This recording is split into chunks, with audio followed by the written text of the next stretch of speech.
Y algunos de esos biomarcadores, algunas de esas dianas farmacológicas, hemos desarrollado moléculas empleando la última tecnología que disponemos en la compañía, que implica pues, cristalografía, implica fragment screening, implica modelización de fármacos por computación. Hemos desarrollado moléculas, aquí veis una de estas moléculas que está insertada en el centro activo de una de estas proteínas que están implicadas en el desarrollo de la enfermedad y, por tanto, pues jugando, nuestros químicos juegan, van cambiando un radical aquí, se lo pintan aquí, van decorando, como dicen ellos, las moléculas, casi es un término de moda, y vamos produciendo variantes y variantes de estas moléculas. Bueno, la verdad es que hace un año tuvimos la oportunidad de ir a Nueva York en un viaje organizado por Asebio y presentamos a la Alzheimer Drug Discovery Foundation los fundamentos de nuestro programa. La Alzheimer Drug Discovery Foundation es una de las venture philanthropics más importantes de Estados Unidos, la más importante en términos de enfermedades neurodegenerativas. Han repartido más de 40 millones de dólares en grants a diversos centros y hospitales, centros de investigación y hospitales, y nos animaron, nos comentaron, tenemos una pequeña línea de ayudas para empresas biotech, ¿por qué no presentáis un proyecto con esto que nos estáis explicando? Con que a la vuelta de Nueva York, bueno, nos dijeron, no os va a dar tiempo porque quedan 8 días para este call, pero dentro de 6 meses tenemos otro. Bueno, pues a la vuelta de Nueva York, 48 horas más tarde, teníamos la petición rumbo a los Estados Unidos, que se quedaron bastante sorprendidos por nuestra facilidad de la respuesta, y la verdad es que muy afortunadamente pues, nos concedieron este grant. Somos la primera empresa española que ha tenido un grant de este estilo, y esto de alguna manera pues, realza o resalta el hecho de cómo los referees, los jueces científicos de este tipo de asociaciones que son científicos del Sistema Nacional de Salud de Estados Unidos, pues que evidentemente no saben nada de una empresita catalana ni nada por el estilo, ven un proyecto de este estilo y dicen es un proyecto innovador, vale la pena financiarlo, y lo financian, ¿no? Con que esto es lo que hemos estado haciendo en estos últimos meses, dibujando, decorando moléculas, como dicen los químicos, probando esas moléculas. Hemos fabricado más de 700 variantes diferentes de moléculas y finalmente tenemos moléculas que están realmente ya en un estadio muy avanzado para que podamos lanzar la última fase del ensayo preclínico, de los ensayos preclínicos, es decir, probar en animales que estas moléculas son seguras antes de empezar a hacer pruebas en humanos. Nosotros confiamos que a lo largo del año que viene podremos empezar las primeras pruebas en humanos en fase 1 de estas moléculas, y confiamos pues, que contribuyan al manejo de la enfermedad. Pero si esto es el crecimiento orgánico, me gustaría hablar también de otro tipo de crecimiento, que es el crecimiento más de Open Innovation, como hablábamos antes. Sería un crecimiento inorgánico, pero un crecimiento inorgánico no va en la letra, sino un crecimiento inorgánico soft, ¿no? una fusión fría, ¿no? como dicen los términos de la Caixa ahora, ¿no? Entonces, bueno, nosotros habíamos hablado con Red Joffre. Red Joffre es una empresa, un laboratorio catalán farmacéutico, también de tercera generación, que tiene pues, casi 800 trabajadores y que son extraordinariamente eficientes en una serie de desarrollos farmacéuticos, y que tenían unas actividades en ginecología que nos habían llamado mucho la atención, porque nosotros teníamos un proyecto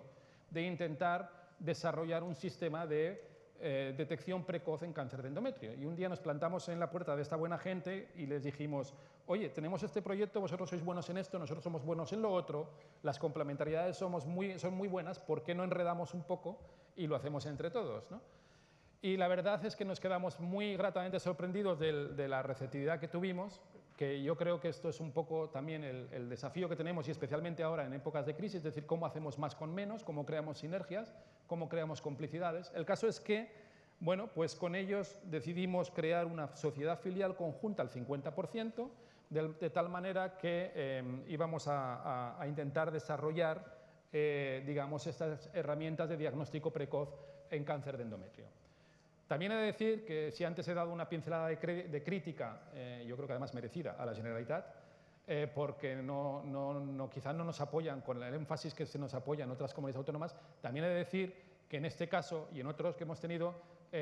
han sido muy receptivos, porque la verdad que cuando les presentamos el proyecto a la Generalitat, le dijimos es un proyecto de colaboración entre una empresa farmacéutica y una biotech, les encantó y nos han ayudado también de una manera importante a financiar los estudios de este tipo de ensayos. Bueno, el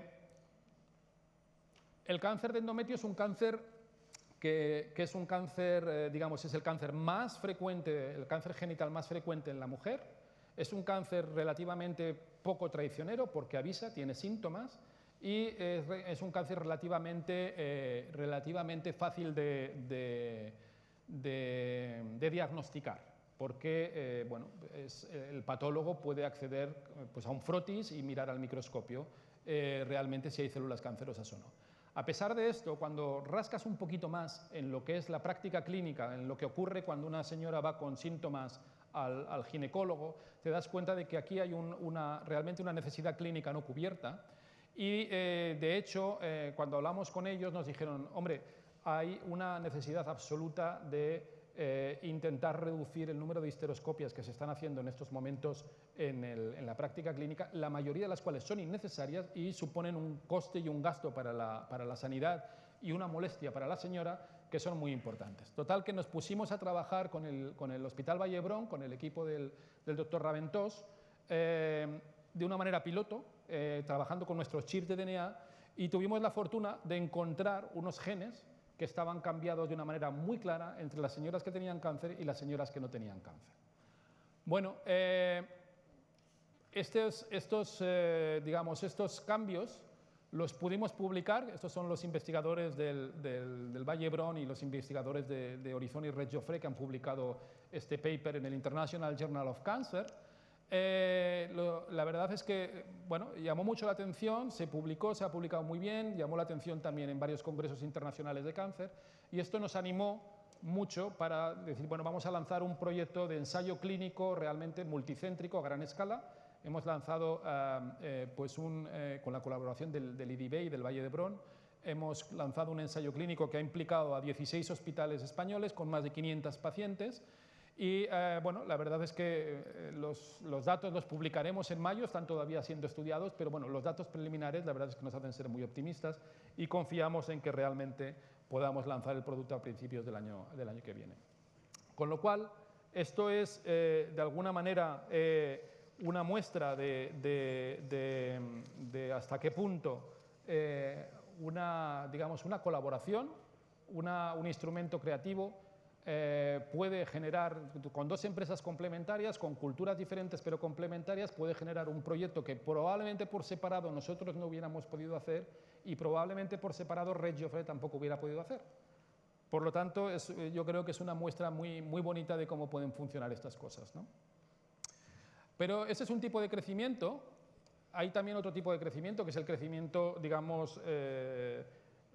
más estándar, que es el crecimiento por fusión o adquisición, ¿no? Nosotros, en un momento dado,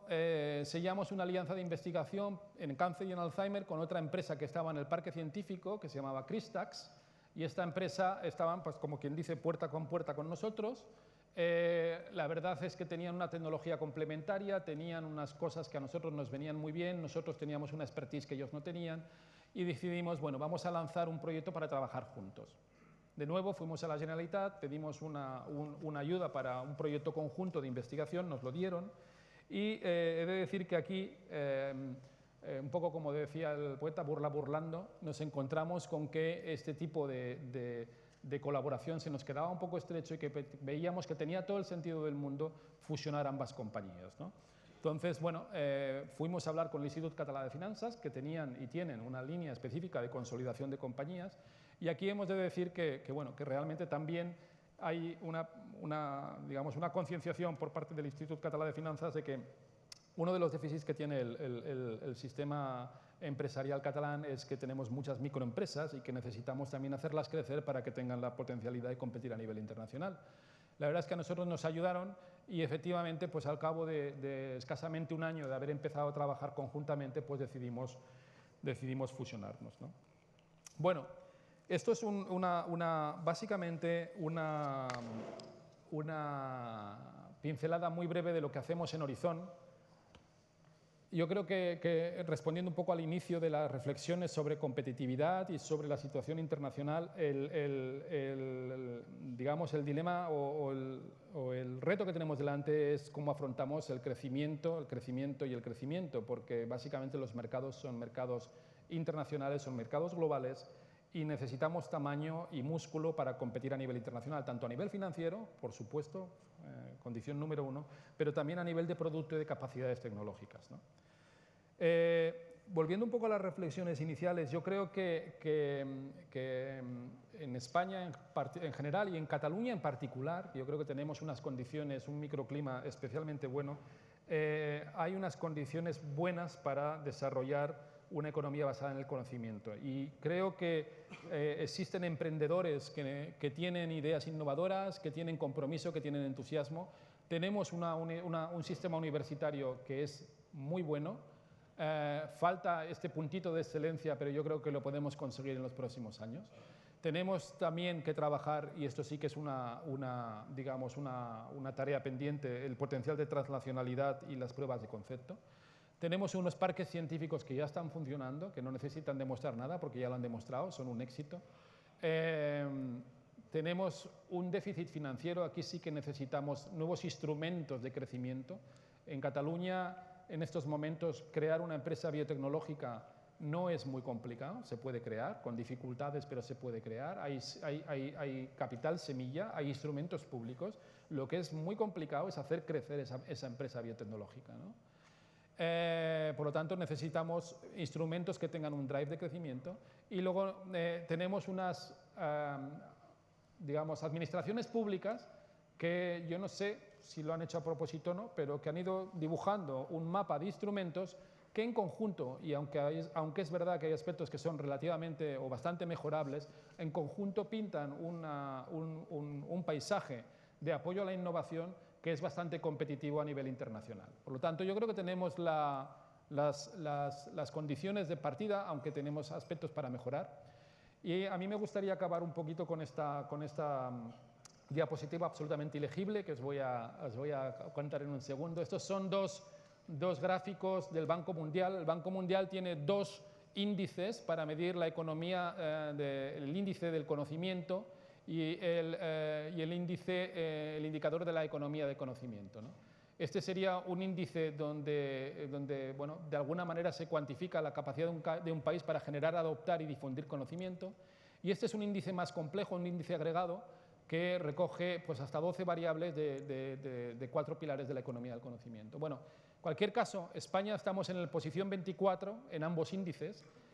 pues precedidos por países que pueden ser curiosos como Estonia o Islandia, pero países que claramente pues, están allí de encima que nosotros, como puede ser Japón o Finlandia o Suecia, ¿no? ¿A dónde voy? Que en estos años